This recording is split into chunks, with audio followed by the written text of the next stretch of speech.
draft week, which it feels like we wait forever to get to this week. And now that it's here, holy cow, all right, Thursday, Friday, hope they're ready to rock because it's a big week. Yeah. It's a big week for them. It's going to come up quick.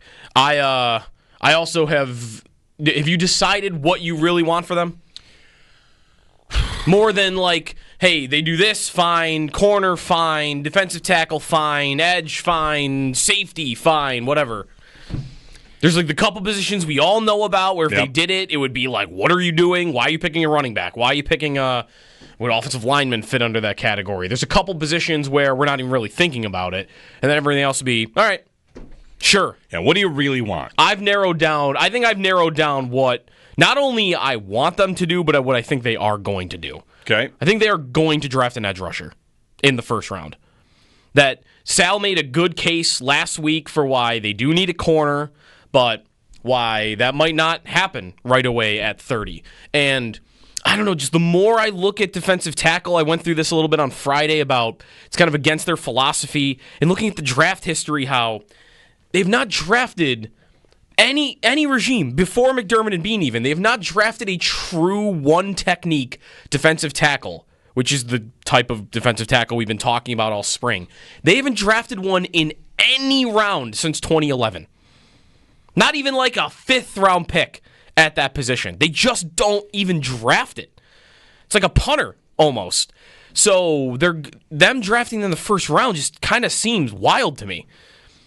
Right. Although there's like two prospects, right? Walter Nolan a little bit and Kenneth Grant, where like everyone's like, no, these are first round prospects. Right. But I'm souring on that a little bit, and to me, it's just the history of Bean and edge, and he wants it all the time. And Joey Bosa on a 1-year contract to me doesn't stop them from drafting one if they like one at 30. This is where I ask you, was Michael Jasper a one technique or not? He was the guy I looked up and found he played that and guard in college. Okay, I mean he was the last one that I found. He's like 400 pounds. He's like one of the giant men. Yeah, he was 394 at the combine. Yeah, it's funny. What do you really want? You just asked me that, and then when you said I think they're going to go edge rusher, it's hard for me not to say, okay, all right, fine. Yeah, like we're just gonna spend our lives chasing this because they've chased it, and I guess it's time to start chasing again. Can I ask though, is that reaction about edge for you less about them actually showing desperation for years to try to fill edge because you want that same type of attitude at wide receiver? Yeah, exactly. Yeah. Because they definitely act that way at edge. Why is edge not everybody eats? Why is it not good to not know which edge rusher is the best one? Mm-hmm. All these points that are made about receiver for the last however many years. No, it's good if they don't know which edge rusher is good. I mean, I know it's different. It's probably not easy to apply it that way. Yeah, I mean, it's been a lot of that. It's been firsts and seconds and fifths and big money contracts. Mm-hmm. And this year, are their two biggest offseason signings both guys that rush the passer? By how much money they put into it? I think Hoyt and Bosa are 1 and 2, right? Okay. Yeah. I mean, I do think that the identity of a McDermott defense is I will get guys on the back end and we'll be good. And I believe that. I think they're really good at that. So you just give me the horses up there, and I'll have the structure in the back, and we'll be fine. And they usually, during the regular season, they are just fine, to good to great. Yeah. If the plan is to get to quarterbacks with your front four, which is something, of course, the Eagles did do against Patrick Mahomes in the Super Bowl. The other thing the Eagles did was put relentless pressure on them by scoring 1 million points. Mm-hmm. You know, like, yep, okay. Mahomes got pressured a lot in that Super Bowl. He was also bad. He was also bad at handling the pressure. And I don't know. Edge, sure, fine. There are going to be guys there that are worth it, and I'll just feel like we are... Whatever. If it's Groundhog Day, that's not necessarily bad, because what are the Bills been every year? Really good and a piece or a play or a moment away from slaying the dragon and going to places they haven't been before. So running it back with a slight tweak here or there does make sense. But yeah, I find Edge rusher is a sexy position. I find edge in the first to be unsexy. Edge in the first to be unsexy? Yeah, and that might be wrong, but it will just feel like you just signed Rousseau. Yep. You just gave him money. Rousseau, Bosa, Hoyt, Epinesa, these are all reasonably priced pieces. That's right. How good are Hoyt and Epinesa though for this? Hoyt is I think a fine edge rusher, but his value is more, I think it's been described in his being a chess piece. Okay, but if you're a chess piece, you got to be good at something. Right, that's right. Is he playing linebacker? Probably not. Well, maybe a little. Is he playing defense? Well, all right, no, probably not a lot. Where's he probably playing the most? It has to be edge? It's usually edge, but there's a lot of other stuff mixed in there. So, right, but he should be pretty good at it, and Bosa should be good at it, but you have the injury risk there, and we know Rousseau is good, pretty good. Yep. So I think they're fine there, but do they want to be great there? Because I think the idea that they're going to be great at that position, it's possible, but it's definitely still not at all a guarantee for sure. And I don't even know how likely it is that they'll be like one of the best groups at that position in the league. And also, even though, like I even laid out, they have invested a lot in that position, picks and money. They are kind of exiting one window of that position and entering a new one. They have not, since they signed Von Miller, and really before that, they draft Rousseau and Basham back-to-back.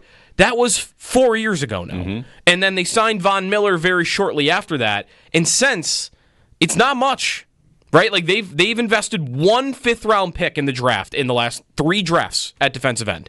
That's it. 1 5th-round pick. So with Von gone now and Basham long gone now, and even like is Epinesa kind of maybe nearing the end? At least he's at the end of being like a full-time starter. He was that last year, and I don't think that's the plan this year for him. So I kind of feel like the Bills maybe at that position could be entering a new window. And that would bring, all right, we haven't really invested in this in 3-4 years in a big way. And some of the guys we invested in are not here anymore. So time to swing again. We're back up. We took our swings, and we went back to the dugout, and now we're back up to bat. Yeah. So it's time to take another swing at defensive end. The names there are what? Is Landon Jackson a first-round option? Shamar Stewart would probably be a trade-up idea. Shamar Stewart is... And they've had him in. He's the physical freak that doesn't have the production. Right. Landon Jackson is first-round prospect. He's the one that said he met with the Bills 8 times. That was a month ago that he had met with them 8 times. Nick Scorton from Texas A&M, who is Shamar Stewart's teammate, he was in on a visit. He had a little more production in college. Mike Green... Yep. If he makes it to that point. From Marshall. He had the big moment at the Senior Bowl where he dusted everybody, and there's some things to like about him. There's some off-field stuff about him. That's my next step, is figuring out, like, who's the right guy there. Who's the right guy? Because this is the group. Stewart would be a trade-up, I think, for sure. Probably. A lot of the mock drafts, he's like in the early 20s and whatnot. He is 6'5", 270, by the way. And, right, he had 4. Think of this. The guy's about to go in the first round. He had 4.5 sacks in 3 seasons at Texas A&M. Wow. Yeah.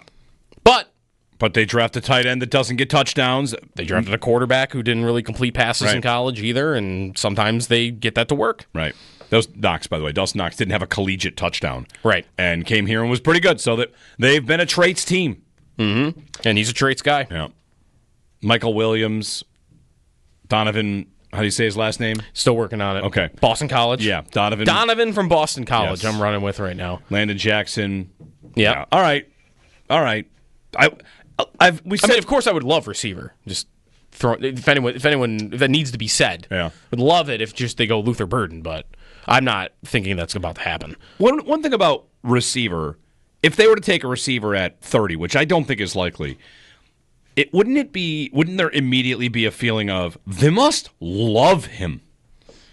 Because no matter who it is, if Matthew Golden fell that far somehow, or if it is Luther Burden who's the pick, they have mostly underplayed the position since trading for Diggs. You talk about your window of since they drafted Rousseau and Basham. Mm-hmm. That's the same offseason. No, I'm sorry, the next year's when they get Diggs. Or the year before is when they get Diggs. Year before, yeah. 2020. Year before. So Diggs on the team for the first year. They have a great year. They come back. That's 13 seconds. And, right? That's 13 seconds? Wait, no, the year no, before. 2020 is AFC Championship game. He takes the photo where he's watching the Chiefs. The next year's 13 seconds. Right, so they go to the AFC Championship game with Diggs, and then they say, we need an edge rusher, and they go get Rousseau. And since then, they've really underplayed receiver and edge rusher. You kind of make the point that was a window of edge rusher to begin. Right. And the year before, even, you want to go back to Epinesa in the second round, which was their first pick of that draft. Yep. It was a 2.5 year window where 2 seconds on an edge, a first round pick on an edge, and a $100 million contract on an edge. And then kind of radio silence at that position, just watching it play out. And I think they're at a point now where, yes, they've already addressed it, but they've not really addressed it for long term, right? Like, if they don't draft one in the first round, and Bosa doesn't come back. I mean, he's on a 1-year deal, and I remember we talked about there was some cap stuff with him, so maybe the Bills are incentivized to bring him back. There are void years to a point where it kind of looks like extending him would make sense. Right, so you would hope he produces, and then you could just bring him back. But if that doesn't happen, then we'll be sitting here a year from now saying they still need another edge rusher. Probably. The draft really represents the ability to take a player who you don't know what their ceiling is. And as you lay out what they've done at edge, what else have they done? Leonard Floyd, that's been pretty good. That was a good They've gone out and they've hired guns here and there, and they've been okay with that. Leonard Floyd was a great signing. Worked here for a year, and, Yeah. What that doesn't give you is the potential to have cost-controlled stud. Oh, my goodness, we have a market advantage because this guy is so good, and now we're going to have him for 10 years. And Rousseau has not exactly been that. He's been pretty good. I think, there's pass and fail on draft picks, and Rousseau is a pass. Is he a complete smash? Maybe not, but it's a pass for sure. It's a good pick. Yeah. I mean, I could see edge for sure, and McDermott continuing to rebuild his defense. One thing about if they go edge, and they probably will go edge or defensive tackle, depending on who's there, McDermott, I just feel like this draft class is about to ramp up expectations on the defense because they had a bit of a down year. They survived with their turnovers, and now it's going to be about things better be buttoned up. And their schedule is tough for that, too. They play premier offenses. If you were to label the top 7 offenses in football, they play 6 of them this year, or at least the teams you would think would have good offenses. They play Baltimore, they play Philly, they play Kansas City, they play Cincinnati. It's a schedule that is worth pointing out how tough it will probably be. The home part of it, at least. Yeah. Even down to the Bucs, who have had a pretty good offense. So, edge. I'm not mad about it, but you see my. Yeah, it's not excitement. That's right. It's definitely not excitement. Maybe this is me not investing in anything totally until the moment it happens, and then feeling like, okay, I guess it wasn't going to be Luther Burden. Mm-hmm. It's probably not going to be. It's probably not going to be Luther Burden. It's probably going to be. I mean, if you get me to the second round and get Kyle Williams, okay, I want somebody else out there. But I'm prepared for that not to happen and it to be just the same group that it was for the most part. Offense has. I mean, the offense is going to get so little attention in this draft. Not going to get any line significant picks early. No. Not going to quarterback. No. Tight end. No. Running back. I still say no. So. When you're lining it up, linebacker doesn't make a ton of sense early. It's really 3 positions. It's edge, tackle, and corner. Yeah. And I guess you could throw safety in there as well. So, right, there are the wild card. Well, is safety the only real wild card position?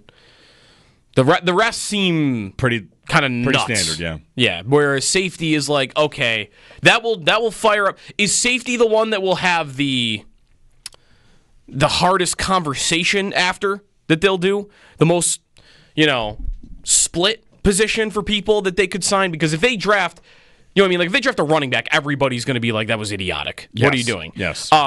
If they draft a tight end, same thing. If they draft a corner or a defensive end or a defensive tackle, I think for the most part, you're going to get, okay, like at least a nod and a golf clap.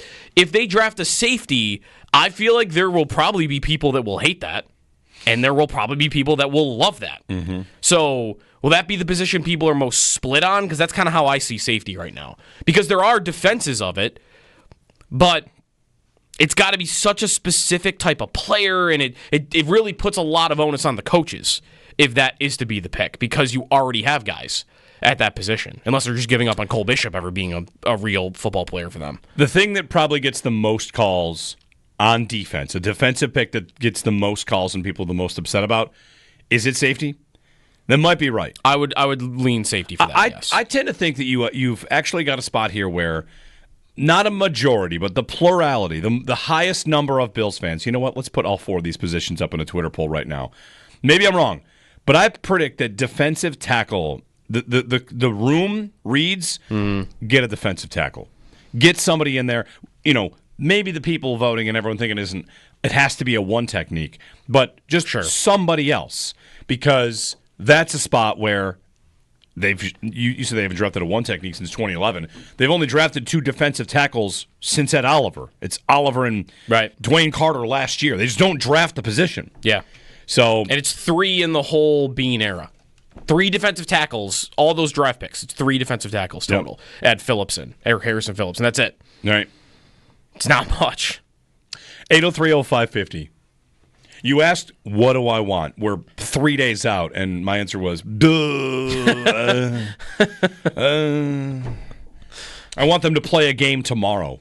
I want to see what Josh Palmer looks like. I want to see Dalton Kincaid out there finally putting up numbers he's supposed to. Mm-hmm. So we're not asking the question all the time. What do I want? I don't know. I want the schedule. The schedule. I'll tell you what I want. I want to not look at the AFC, because the thing about receiver in the Bills, it's important to me, is the context. Every time we've been doing this, the other teams are doing it. Yeah. Here, the Ravens, they go out and they spend a first-round pick on a receiver. How about the Chiefs? They go first-round pick on a receiver after doing a second-round pick on a receiver. All these other teams loading up, getting pieces, trying to come at the Bills' crown, and the Bills are just kind of like, we got Josh Allen and some guys. And those guys are pretty good, but we feel like once we've got him, we're good enough. And I don't know how many other quarterbacks are asked to do it that way. I really don't think anybody else is. Burrow, they gave 2 giant contracts to amazing receivers. Hurts, they did 2 giant contracts. 2 giant contracts. Mahomes, lots of picks on those spots. Yeah, who is the next best quarterback that gets neglected for his supporting cast? Not that the Bills have done that, because they built an incredible line and their running back room is good, and they're good. But what other quarterback's second in command on offense is as far away from the quarterback as the Bills is? Justin Herbert? I was just going to say he is like the only one I see where it's really like that. Everybody else, like you got a stud with him that you loaded up with. Yeah. Like Jordan Love in Green Bay a little bit, maybe. Could also be this, but that's maybe it. Like there's not many. Yeah, Herbert's the next one. But what are they probably yelling for in L.A. right now? What's a Chargers fan screaming for right now? You got to get him a guy. So he's not throwing jump balls to Quentin Johnston in the playoffs.